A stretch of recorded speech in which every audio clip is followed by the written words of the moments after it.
खूबसूरत लहंगा और सैंडल। टिंकी बबली, मैं भी तुम लोगों के साथ खेलूंगी, मुझे भी अपने साथ खेलने दो ना। ये देखो, ये लंगड़ी अब हमारे साथ खेलेगी। सुन लंगड़ी, हम यहाँ लंगड़ी लंगड़ी नहीं खेल रहे हैं, ये कबड्डी का खेल है। अगर तुमने ये खेला ना तो जो तुम एक पैर पर खड़ी हो ना वो भी नहीं रह पाओगी। ये सुनकर सभी बच्चे हंसने लगते हैं और हर कोई मिष्टी को लंगड़ी लंगड़ी बोलकर चिढ़ाने लगता है। मैं लंगड़ी नहीं हूँ, समझे तुम सब। मेरी दीदी कहती है मैं बहुत जल्दी तुम लोगों से भी तेज दौड़ सकती हूँ। अच्छा, ये बात है, अकड़ तो देखो जरा इस लंगड़े की। अच्छा चल ठीक है, अगर ऐसी बात है तो हम लोगों से रेस लगाकर दिखा। अगर तू जीत गई तो हम मान लेंगे कि तू लंगड़ी नहीं है। ठीक है। उसके बाद मिष्टी सभी बच्चों के साथ रेस लगाती है और वो जैसे ही दौड़ने की कोशिश करती है वो गिर जाती है और उसके पैर में काफी चोटें लग जाती है। ये देखकर सभी बच्चे उसे रोता छोड़कर वहाँ से भाग जाते हैं। सरिता दीदी जल्दी चलो, मिष्टी गिर गई है, उसके पैर में काफी चोट लग गई है। उसके बाद सरिता मिष्टी को घर लेकर आती है और उसके पैर पर पट्टी करती है और उसे व्हील चेयर पर बैठाती है। कितनी बार कहा है गली के बच्चों के साथ खेलने मत जाया कर, लेकिन तू है कि मेरी बात सुनती ही नहीं है। क्या जरूरत थी उन बच्चों के साथ रेस लगाने की, बता। दीदी तू ही तो कहती है ना मैं लंगड़ी नहीं हूँ, मैं जल्दी ही माँ की बच्चों की तरह दौड़ने लगूंगी। फिर ये सारे बच्चे मुझे लंगड़ी लंगड़ी कहकर क्यों चिढ़ाते हैं दीदी। मैं जानती हूँ मिष्टी, तू लंगड़ी नहीं है। जल्दी ही मैं तेरे पैर का इलाज करवाऊंगी और उसके बाद तेरा पैर बिल्कुल ठीक हो जाएगा और तू अच्छे से चलने भी लगेगी। लेकिन तब तक तू बाहर गली के बच्चों के साथ खेलने मत जाया कर। दीदी पिछले 2 सालों से आपके मुँह से यही बात सुन रही हूँ, लेकिन अभी तक ना तो मेरा इलाज हुआ और ना ही मैं अपने पैरों पर चल पा रही हूँ। अब तो ऐसा लग रहा है कि शायद मैं कभी भी अपने पैर पर नहीं चल पाऊंगी। ऐसा मत बोल मेरी बहन, मैं हूँ ना, मैंने सारे पैसे जोड़ लिए हैं। अगले ही महीने हम तेरे इलाज के लिए शहर चलेंगे, तो चिंता मत कर। उसके बाद दोनों बहन खाना खाकर सो जाती है। सरिता लोगों के घरों में झाड़ू पोछे का काम करती थी और उसी से उसके घर का गुजारा चलता था। सरिता का इस दुनिया में उसकी बहन के अलावा कोई नहीं था। एक बार सरिता और मिष्टी बाजार से घर आ रहे थे, तभी उनका एक्सीडेंट हो जाता है और उस एक्सीडेंट में मिष्टी का पैर टूट जाता है। सरिता, ये कौन सा टाइम है काम कराने का? पता है तेरी वजह से घर में एक भी काम नहीं हुआ है। मालकिन, वो मेरी बहन मिष्टी की तबीयत थोड़ी खराब है, उसी को दवाई दिलवाने गई थी, इसीलिए देर हो गई। तेरा रोज रोज का यही ड्रामा हो गया है, हर दिन एक नया बहाना लेकर आ जाती है।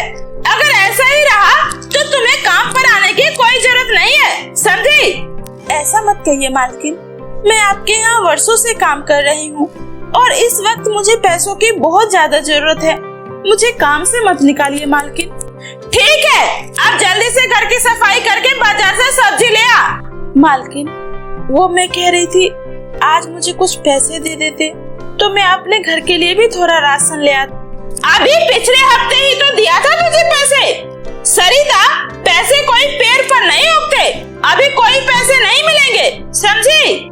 सरिता उदास मन से घर का सारा काम करने के बाद बाजार से सब्जी लाने चली जाती है।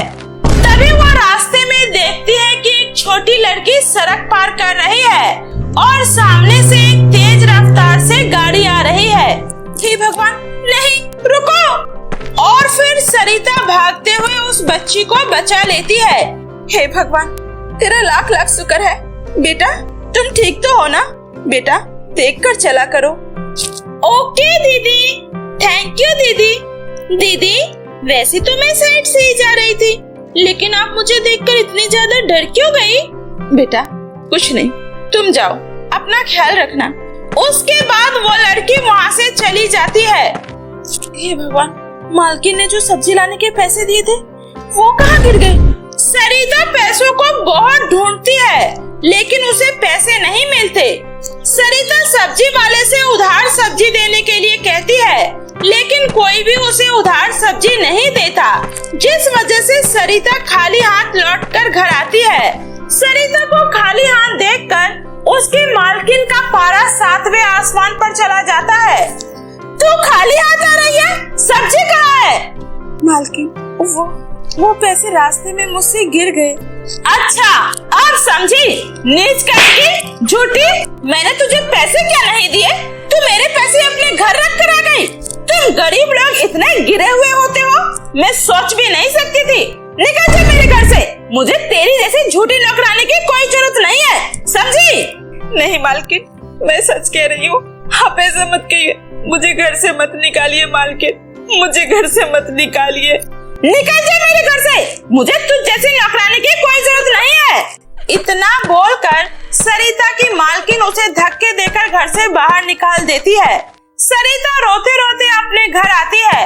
तभी मिष्टी उससे कहती है, दीदी आज आपने आने में इतनी देर क्यों कर दी?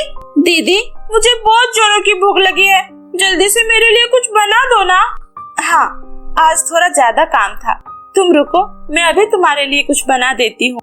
सरिता अपना आंसू छुपाते हुए किचन में जाती है, लेकिन रसोई में सारे बर्तन खाली पड़े होते हैं। सरिता अपने जोड़े हुए पैसों में से कुछ पैसे निकालती है और राशन लेकर आती है और फिर खाना बनाकर मिष्टी को खिलाती है। दीदी, आपको पता है बगल वाले गांव में मेला लगा है, आप मुझे वहाँ लेकर घूमने चलोगी ना? बोलो ना दीदी, चलोगी ना? नहीं मिष्टी, मुझे काम पर जाना है। हाँ, अब हमेशा ऐसे ही करती हो। एक तो मुझे अकेले बाहर जाने से भी मना करती हो और खुद भी मुझे कहीं लेकर नहीं जाती हो। जाओ, आप बहुत बुरे हो, मैं आपसे बातें नहीं करूँगी। गुस्सा मत कर मेरी बहन, ठीक है मैं चलूंगी। पक्का? वादा करो। ठीक है पक्का। दीदी, वो सब बच्चे मेले में नए नए कपड़े पहन कर जाएंगे, तो आप भी मेरे लिए नए कपड़े ला दोगी ना? बोलो ना दीदी, ला दोगी? मेरे सारे कपड़े फट गए हैं और मेरे पास एक भी ढंग के कपड़े नहीं है। ठीक है मेरी बहन, ला दूंगी। हे भगवान, अब मैं क्या करूं? मेरे पास तो नौकरी भी नहीं है, बस मिष्टी के इलाज के लिए थोड़े से जोड़े हुए पैसे हैं। अगर ये भी खर्च हो गए तो मिष्टी का इलाज कैसे कर पाऊंगी? लेकिन अभी मिष्टी को कपड़े दिलाना भी तो जरूरी है। काफी सोचने के बाद सरिता वो पैसे लेकर बाजार कपड़े खरीदने चली जाती है। तभी रास्ते में उसे एक लड़की मिलती है।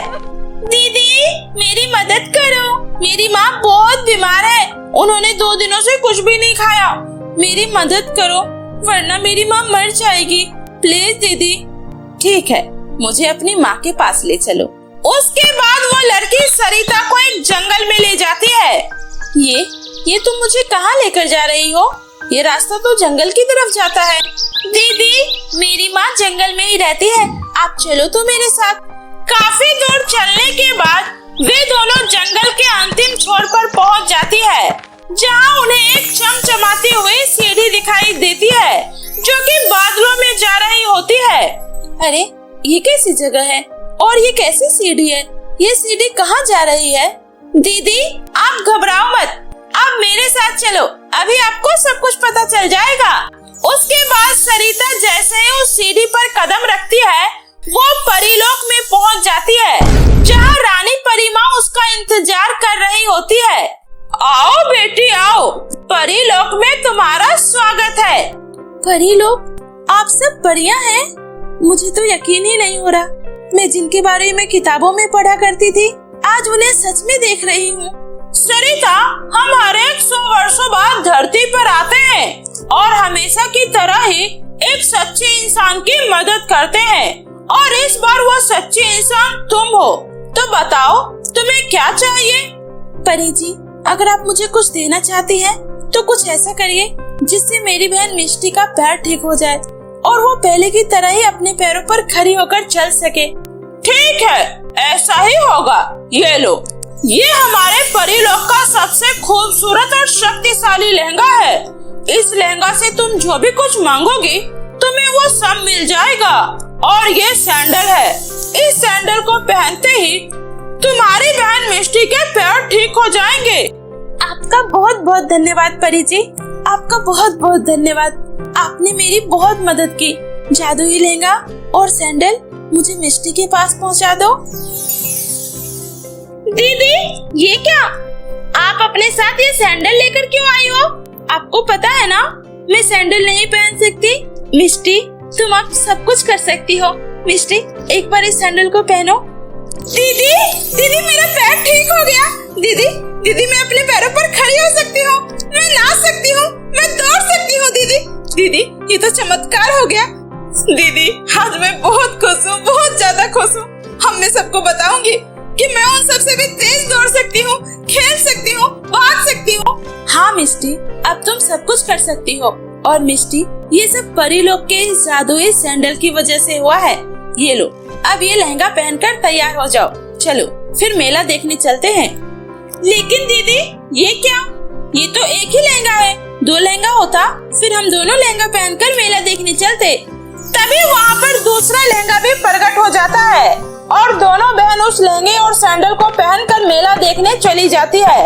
उस दिन के बाद से दोनों बहनों की जिंदगी में किसी भी तरह की कोई कमी नहीं होती है और दोनों ही बहनें जादुई लहंगा और सैंडल के साथ खुशी खुशी रहने लगती है। तो मेरे प्यारे दोस्तों, कैसी लगी आपको मेरी ये कहानी? मुझे कमेंट करके जरूर बताएं। कहानी अच्छी लगी हो तो वीडियो को लाइक करके चैनल को सब्सक्राइब कर लें। तो मिलती हूँ फिर किसी ऐसे ही मजेदार नई कहानियों के साथ।